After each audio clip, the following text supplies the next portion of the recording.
Hello, magandang umaga sa ating lahat. Kami ngayon ay maagang gumising. Nandito kami sa Baguio pa rin. Pupunta kami sa public market para mamalengke. Pupuntahan namin yung bagsakan ng mga gulay, mga vegetables sa hilltop. Makikipag-unahan kami sa mga tindera doon. Yeah, so yun daw ang sikreto, dapat maagang maaga daw. Yun ang ginawa nila nung kasal. So maaga silang pumunta at so nakarami sila ng mga bilihin. Ay haka, asnapay. Dito yung turning point ng Pinsaw. Maghihintay tayo ng taxi. Pero ang suggestion ni Cherry ay bababa daw kami sa highway. Kasi madalang ang taxi dito sa turning point. Ngayong oras, mag-aalas 5 na ngayon.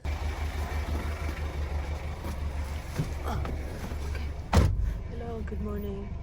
Sika man, hilltop. Hilltop man. Ito?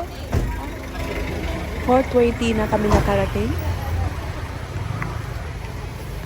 Boss, bawal pa eh. Oras pa lang tagla ko.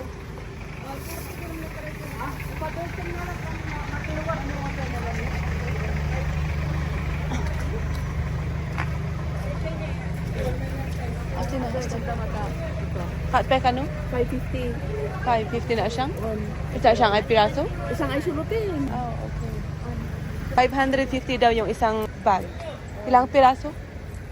Depende, mga 67. Oh, 67. Oh, 67. Ayan, mura talaga pag na-timingan nyo yung time ng bagsakan ng mga fruits at saka vegetables. So, tingnan naman natin sa banda doon.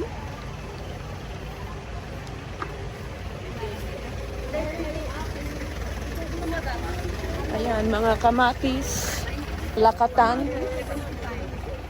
Mano kamatis yung ano? 75, 15. 20, sa kagasol. Oh. Ay na siyang ay bag kano? Awan tinal na lo. Awan tayo na nalom kano? Ito ni 20 ako. Mano dito? 20, 175. Ay 20. Ay mapalid. Kamatis na ang katakos na napagaw tayo ako. Ayat sige sa.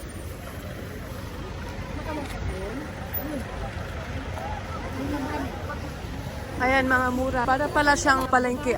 Akala ko yung mga sasakyan ang nagdi-display. Yan pala ibinabagsak na itinitinda rin na ganito. Babag na iba, hindi tayo garo. Dito.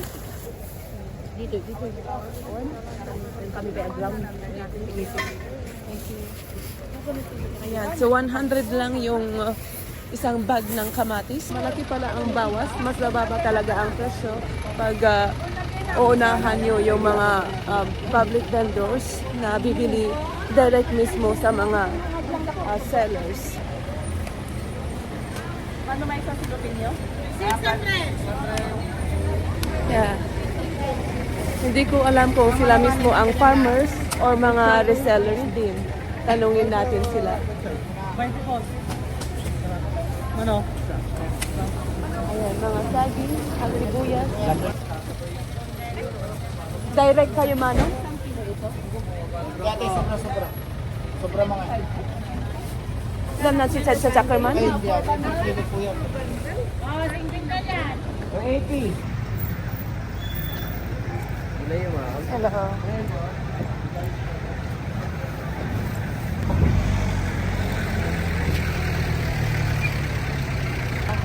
Dito na tayo. Paakyat tayo sa hilltop. Dito yung palagi kong nakikita pag daytime. Kasi meron siyang sign. Bagsakan. Oh, ito daw yung mga frozen.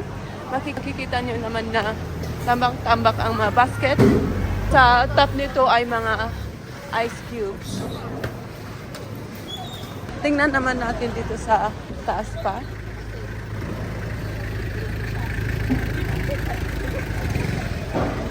Okay, so mga watermelon dito. Mga watermelon. Ayun. Watermelon. Ayan. Kano? 600. Kag-usuya, saan si... Siyang ay kagto siya? Ilang piraso? May isang walo.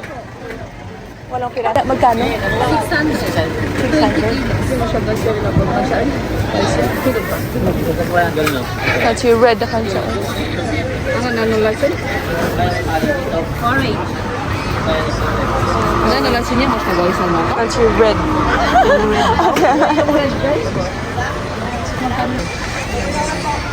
Ito yung... Manaalam ka?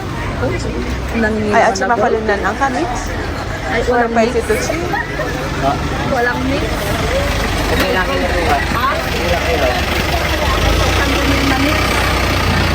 Hello. Direct ba kayo? Direct kayo? Kayo mismo yung farmer or reseller din? Saan? 40 daw ito. 40 per kilo. Ay, mga kilo na naipurong na. Ito kasali yung mga dahon. Kaya, siyempre, additional sa weight yun.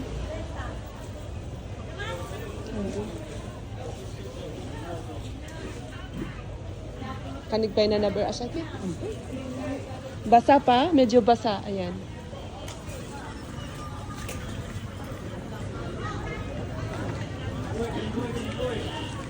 Ano layayo? Half lang.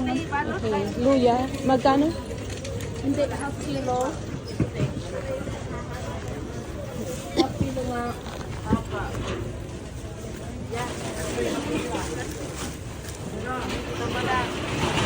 Ito, monggo. Tingnan natin. Magkano yung monggo? 110 po. 110. Okay, so 110. Ayan. Okay, so medyo mura siya. Manila yan? Ito nga eh. Ito ba na? Meron ito. Ano bang tawag dito? Ano to ate? Yan, day 110 po. Ano itong beans na to? Magkano yan, madam? Magkano yan, ate? 33. Wala na. Ayan, so okay, so bibilhin natin 110. Ano yung kalawa na okay. Ay, ito na ito. Okay, 110. Magkano to, mother? Ayan, Po, madam. 110 po. ito. Ay, sana. Ada Baguio. But thank you. Thank you.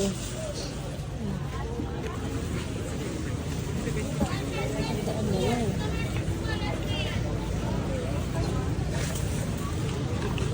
Ayan, mga okra. Paano kamatis? 20 kilo. Tama ka ito kilo. 5 kilo. Kalamansi. Ano ba yan? Nakalimot na. 60 mo na, 60. 60? Oo. Ilan? Ito. Ito ko nito to. Nata nga yung okra. 80 kilo. 80 per kilo daw yung okra. Ayan. Marang. Marang kalamansi.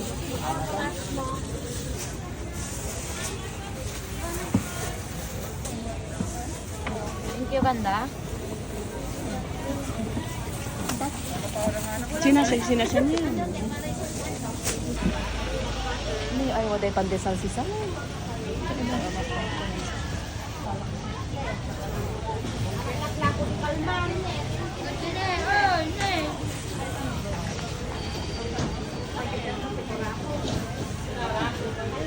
Dito yung bakery nila. Bumibili din ako dito minsan. Ayan, medyo mura lang. Pineapple. Ayan, gusto ko yan. Ayan. 7 pesos. Ay, wala pala man ito na siya, no? Right. Nakain na, di ba? Daytime price at siya na.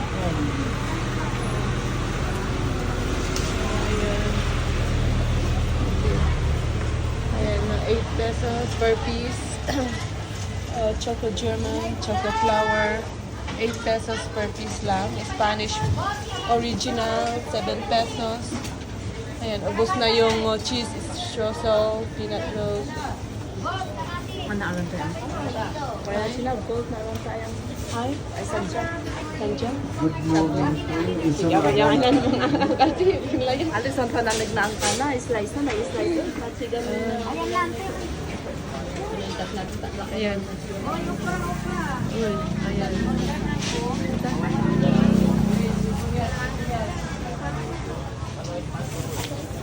Ayan, ito yung hilltop pag umaga, mag-aalas 6 na. Ito sinaalam.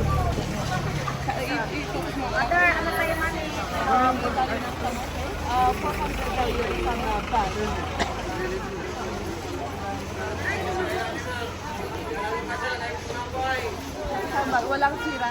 Ay, wala pong sira. Kami lang may sira. Ito yung isang bag ng kamote, 400 pesos.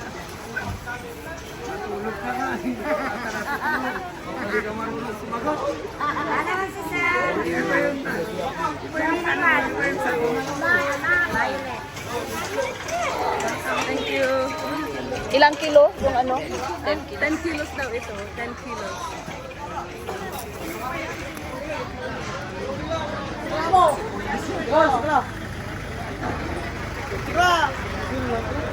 Sabang na ba ka?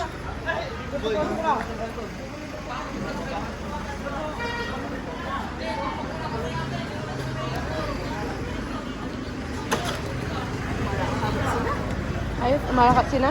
Sinanay chikol siya. Maras siya kaya siya isa ako.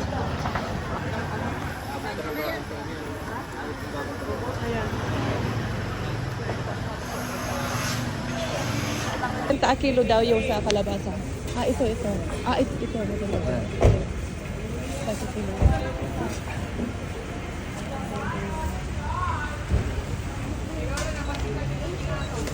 81 mo ta.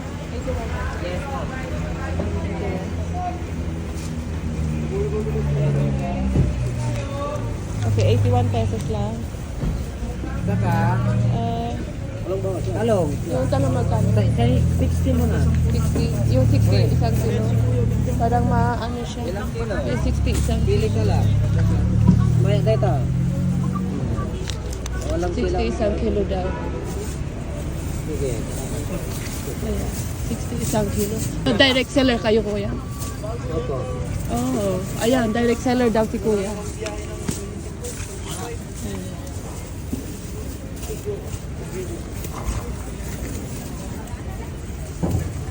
Ay, palagay nga po yan. Palagay. Ito na lang.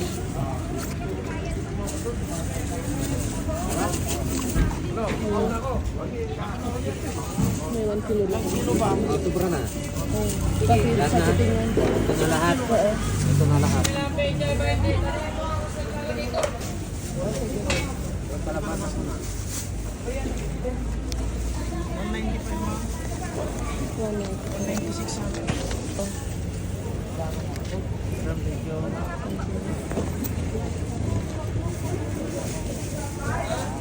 Okay na yan, kuya. Wag mo nang ilagay dyan. Bitbitin ko na.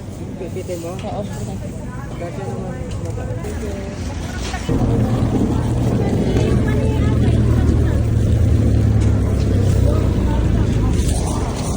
So ito yung mga pinamalengke namin. Ito yung regular na watermelon na bilog. Merong ding oval. Mas mahal yung orange na watermelon. O magkano yung isang bag ng 600? Okay. So 600 yan. Tapos itong bilog. Oh, parehas lang. 600 din. Parehas lang din pala ang presyo. 600 each. 600 each per bag. Tapos yung kamote, 400. Ito is 115. Magkano yung kamatis? 100 itong bag ng kamatis. Tapos itong kalabasa, mura lang pala, 70 plus. Yan. Pwede? Oo. Reseller ba kayo or Oo. direct? Oo, okay. Saglit. Ito, itas na?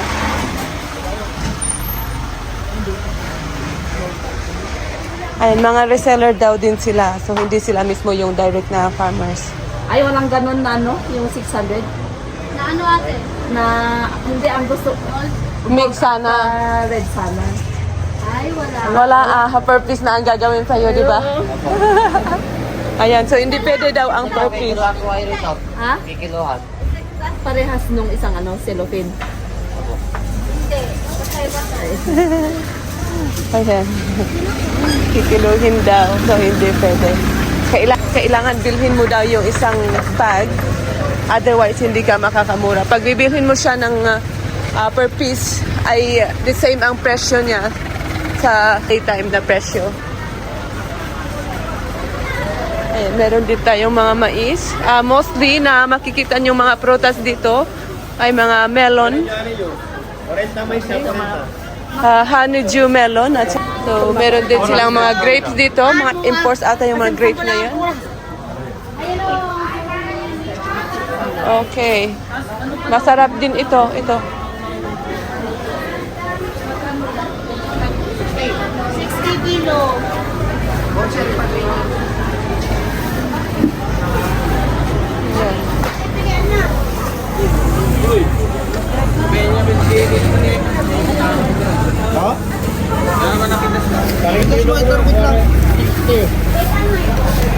Ay, mga reseller daw sila.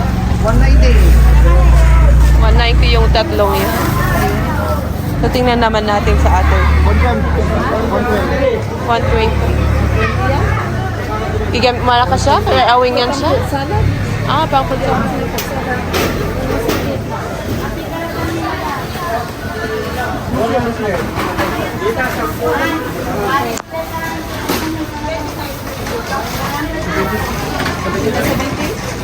Seventy ka na. Hi. 73. Ilang mo dam? Mahal yung honeydew nila dito.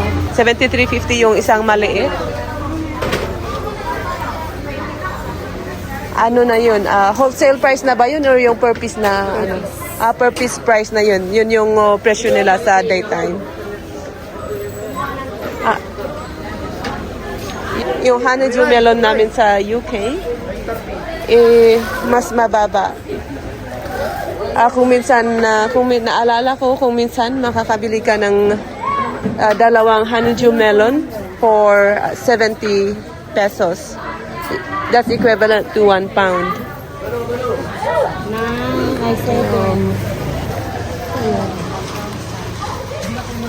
Ang gana morning kayo?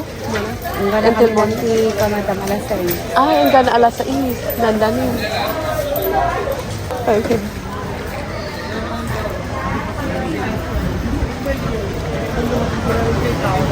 Okay, meron tayong mga kalamansi. Kalamansi ngayon.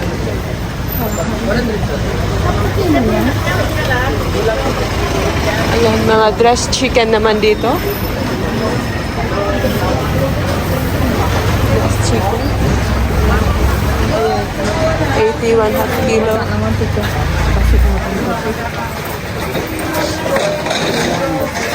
Ayan, mga grapes. 115 per half kilo. Medyo mahal din pala. Okay, ayan.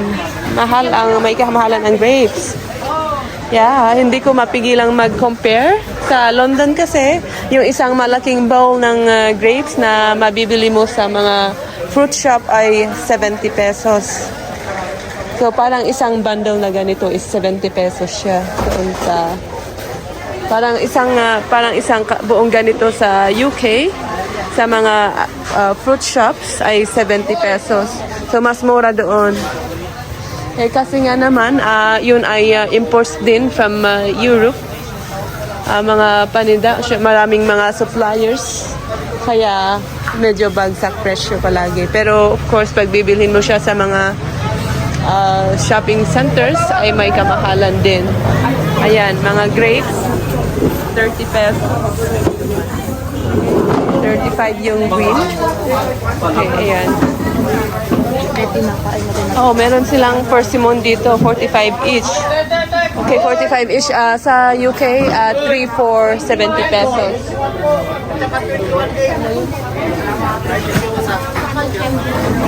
Okay, so nakauwi na tayo. Umalis kami kaninang 4:50 ng umaga. So ngayon, mag-aalas 6 na ay nandito kami. So mabilis lang yung pamamalengke namin. Ito yung mga nakuha namin, mga bag ng watermelon, dalawang klase, 600 isang bag. So ayan na lahat. So pag pumunta doon, ay pabilisan lang kasi magsasara sila ng alas 6.